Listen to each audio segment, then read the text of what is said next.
গছজোপাৰ গুণাগুণ কৈ শেষ কৰিব নোৱাৰি ক'লা জামুন এইবোৰ চৰাই যে হুলস্থুল কৰি কৰি খাই আছে দেখিয়ে ভাল লাগে বহুত লাগিছে ওপৰত গুগলত চাবচোন ইয়াৰ পাত ক'লা জামুকৰ গছৰ ছাল হয়নে কিমান উপকাৰী বাদ দিয়ক মই বেছি কৈ নাথাকোঁ কিন্তু যিসকলে নাখায় নহয় বিশেষ কিবা কৰি হ'লেও খাবলৈ যত্ন কৰিব জুচ বনাই হ'লেও চব তো মেইনলি কিমান পৰিছে দেখিছেনে ক'লা হৈ পৰিছে চৰাই খাই খাই পেলাইছে এইবিলাক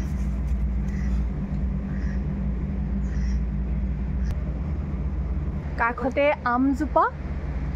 এইমাত্ৰ এটা আমো পৰি আছে ডায়েবেটিছৰ উপৰিও বোলে হৃদযন্ত্ৰৰ কাৰণে বহুতে উপকাৰী ক'লা জামুক মেইনলি হ'ল ইয়াত অত্যধিক ফাইবাৰ থকাৰ কাৰণে আপোনাৰ কনষ্টিপেশ্যনৰ সমস্যাও দূৰ কৰিব গতিকে চিন্তা নকৰিব আজিৰ পৰা নাখায় যদি য'তেই পায় ন অকণমান দাম দি হ'লেও কিনি খাবলৈ যত্ন কৰক প্ৰচুৰ পৰিমাণে ফলিক এচিডো আছে নহয়নে ছালৰ বেমাৰ ভিটামিন চি কৈ শেষ কৰিব নোৱাৰা গুণাগুণ আমাৰ ক'লা জামুক মানুহজনে বিশেষকৈ ডাইৰেক্টলি ফলবোৰ নাখায় তো মই ভাবিলোঁ অকণমান জুচ বনাই দিওঁ ইমান উপকাৰী ফল নহয়নে এইখিনি মই চেপি ল'লোঁ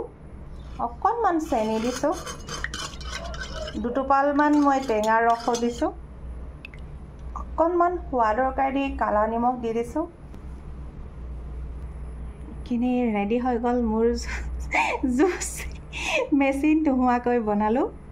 ক'লা জামুক খাই বেয়া পায় যদি খাবলৈ ষ্টাৰ্ট কৰক এনেকুৱা হ'লেও খাওক জুচ হিচাপে নহয়নে বহুখিনি উপকাৰী গুণ আছে যিহেতু বেমাৰৰ পৰা বাচি থাকিব